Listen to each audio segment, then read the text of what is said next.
Hi guys, and welcome to another video. Now this weekend there are no Premier League fixtures. It is of course the international break, which means it's the UEFA, what is it, the Champions? Not the Champions League. It's the UEFA Nations League. It is confusing.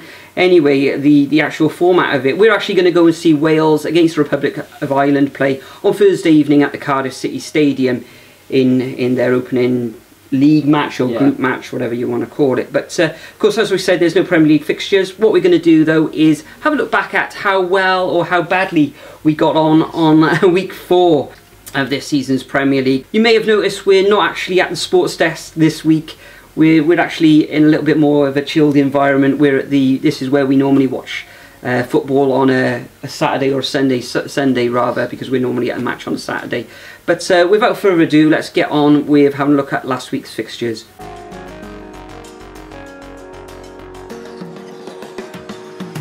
First up we have Leicester versus Liverpool. Now Liverpool won this game 2-1.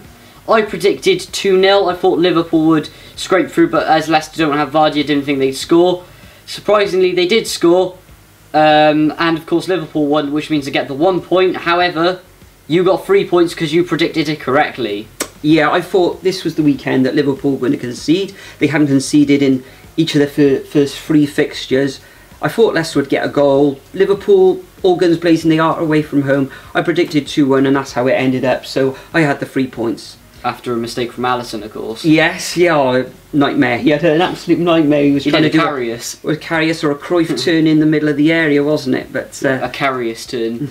If you want to call it that, yeah. Moving on to the next fixture, we had Chelsea against Bournemouth. Chelsea, of course, winning this one 2-0. I actually predicted 2-0, so that got me another 3 points, 6 in all. And I think you predicted just the 1-0, but that was the correct result, so you had 1 point. Next up we have Palace versus Southampton. Now this ended in a 2-0 victory to Southampton, surprisingly. Well, especially for me, because I predicted that Palace would win this one 2-0 as they were at home. You said as well 2-1, you thought it'd be a close game, which means you also get no points. Yeah, I did. Apparently, I've been reading a few comments and looking into how Southampton have been doing this season, and apparently they've actually been playing well, but not picking up, not scoring goals. I know Danny Ings has scored a goal or 2 this season, but overall, from what I'm hearing from Southampton fans, they're actually playing well, but not picking up the results. In the next fixture, we had Everton against Huddersfield. Huddersfield near the bottom of the table. Everton had started the season well. The end result for this one was 1-1. I predicted a 3-0 victory for Everton. Got that one totally wrong, and you predicted 2-0, so we were both 0 points on this fixture. Next up we had West Ham versus Wolves. Now what can we say about West Ham? Rock bottom. Rock bottom. Nothing's going right for them. 0 points. They lost 1-0 to Wolves. I predicted 2-1. I didn't think that West Ham would have a chance in this game, and I got 1 point because of that. You said it'd be 1-1. You get 0. So yeah, well, I thought West Ham might have turned the corner in this one, being at home to a newly promoted side. We both got it totally wrong on this occasion, though. And I've heard that many West Ham fans are actually really unhappy about the way that the club is at the moment as well. Well, they were moaning last year that they weren't spending money, and this year they are spending money. And well, all those new players coming in, a new manager as well. Things are going to take time to gel. I'm sure they'll be okay moving on the season. The next 4 or 5 fixtures are daunting as well. I think they've got Everton in their next fixture, the likes of Manchester United perhaps, Man United, Tottenham, maybe Manchester City, I'm not sure, Cardiff. Or Chelsea, Cardiff, yeah. And that's a little bit further on, I think. But well, it's going to be a good match for us anyway, so yeah, if they continue playing the way they have. Yeah, and there's talk about Pellegrini getting the sack, or he's one of the favourites, but I think he'd have to be paid off. Forgive me if I'm wrong, West Ham fans, I think it's something in the region of 15 or 17 million payoff, but it's way too early for that, surely. We're only 4 matches into the season. Look at the next fixture, it was Brighton versus Fulham. This ended in stalemate at 2-2.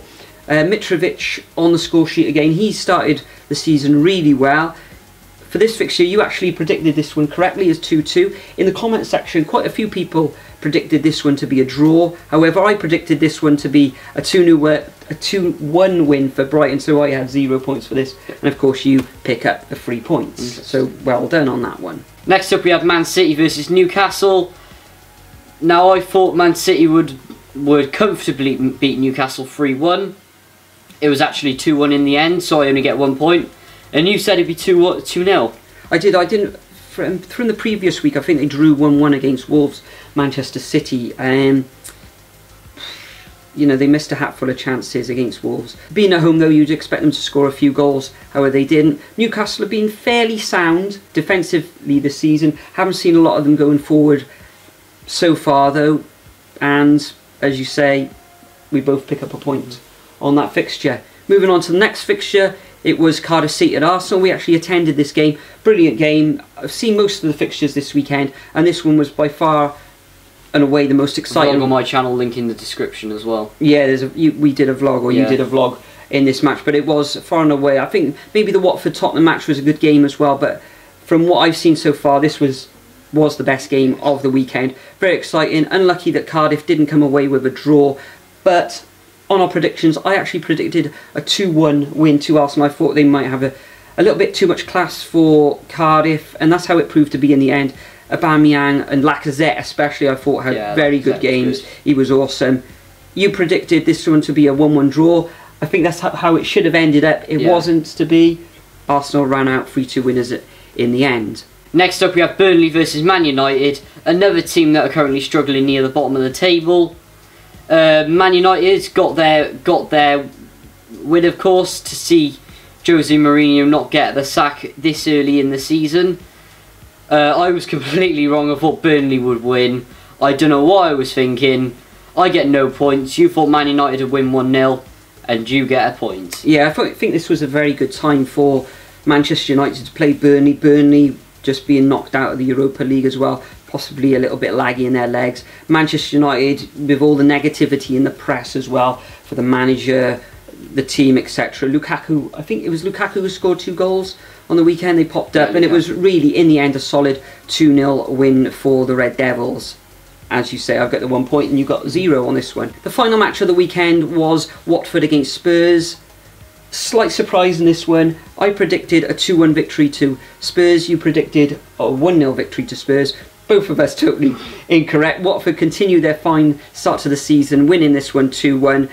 I watched this one. It was quite an exciting game. Watford scoring, both of their goals really coming after set pieces. I know Troy Deeney got on the score sheet there. It looked a fantastic atmosphere before and during the game, and well done to the Hornets for a cracking start to the season. So looking at the scores for this week, you managed to come away with 7 points. I managed to come away with 9 points. A little bit disappointing with my score, especially how my predictions have gone the last few weeks. How did you think your predictions went? Well, I don't think they were the best with it this week. I'd say... Well, you had 5 out of 10 results, and I had 5 out of 10 results, but I came away with 2 exact scores, and you had the 1. So overall now, looking at the 4 weeks altogether, you've got 30 points, and I've got 38 points. Remember, it's 3 points for an exact scoreline, 1 point for a correct result, and 0 points for anything else. In the comment section this week, we had another tremendous showing from you guys, so thank you to each and every one of you who did participate in this week's predictions. But coming out on top this week was Jacob Walton 123 with a great score of 12 points, especially with those 1 or 2 shock results. So that's it for the predictions for week 4 of the Premier League season. For those of you guys who are participating in the Fantasy Football League, this is how the top 10 looks. As you can see there, we've got a new leader this week. Overspeed FC came away with 53 points for this week, but overall he's on 301 points, 4 points ahead of Sorry Not Sorry, who topped the table last week. But congratulations to Brady H. Ali, who is the manager of Overspeed FC. But however, the biggest score of the week for game week 4 was Graham Potter FC, managed by Jed Rowland. So Jed, congratulations to you. How we're getting on, I had an absolute mare this week, and I'm not sure if you fared too better.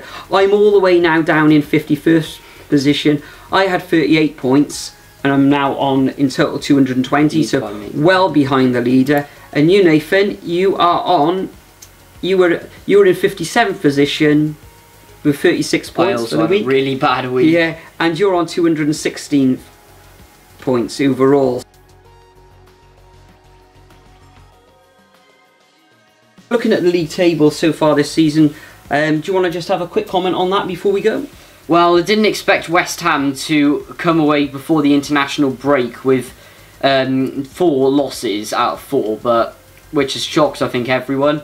Cardiff, we played decent. We've got the 2 draws, of course. However, we did get the 2 losses as well, so 2 draws, 2 loss. We've done okay. That's all I'm going to put it. Liverpool playing really well. Same with Chelsea. Watford is the surprise of the season so far. Yeah, Man United, they could be doing a bit better. However, they do have some tricky fixtures before a trip to I believe down to West Ham. Yeah, I think they got Watford next and then Wolves after that. The 3 teams, of course, at the bottom of the table I didn't expect to be there, such as Burnley and Newcastle. Southampton, they've been playing quite well. I didn't expect them to do this well. And, of course, Watford. Why did I put them to be relegated? I really need to change that. Yeah, from my view, Liverpool, I thought they were going to start like 4 this. out of 4. Yeah, 4 out of 4. But in defence, I didn't think they would only concede 1 goal, maybe 1 or 2 more than that. Watford have been the surprise package, of course, playing some really good stuff and winning all 4 of their matches. At the bottom of the table, slightly surprised, like you, at West Ham, but they have got a new manager, a whole plethora of players as well, but with those players, you would have thought they would have picked up at least a point, but they haven't. Newcastle, slightly surprising, although they didn't really bring in a lot of players. I know they brought in a few players. They find themselves at the wrong end of the table. Cardiff, not picking up points as such. They have been playing well. They have got the 2 points, but improving, I think, game on game, and they did have that good, well, not really a good result against Arsenal. It should have been a draw, but a positive in the way they were playing anyway. Manchester United, mid-table at the moment. Perhaps we could have seen them higher at the table. That loss against Tottenham at home, bit of a body blow for them really. But the team who else has surprised me, or not really surprised me, who've had a real solid start, is Chelsea as well, winning their first 4 games. And Bournemouth, of course, as well, in 6th position. Yeah, well, Bournemouth, they started off 2 victories, then they got a draw, and then they lost against Chelsea away from home. Also saying that, we do this all the time. Who's going to be the first manager to go after 4 games, do you think? I don't think it'll be Pellegrini, because they'd have to pay him off 17 million, but West Ham have got a bit of cash anyway. I don't know, maybe Rafa will walk. If results continue to go as they are, maybe he'll just walk. Maybe not sacked, but if he walks, will he get the compensation? I don't know. If Manchester United, they did get that victory against Burnley. If they were to lose their next 3 or 4 matches, then possibly Mourinho. But it's still too early in the season, really, for me, for sackings. Mark Hughes, people were saying about Mark Hughes, but apparently they're playing quite well, and they did pick up that good away win against Crystal Palace on the weekend. So yeah. So that's it, guys, for another video. Unfortunately, of course, there are no Premier League fixtures to predict. It is international break. I actually love the international break. It does give us the opportunity to see the likes of Gareth Bale and, you know, all the stars of Wales, because we follow Wales as well. But for now, we'll bid you farewell, and we'll see you in the next video.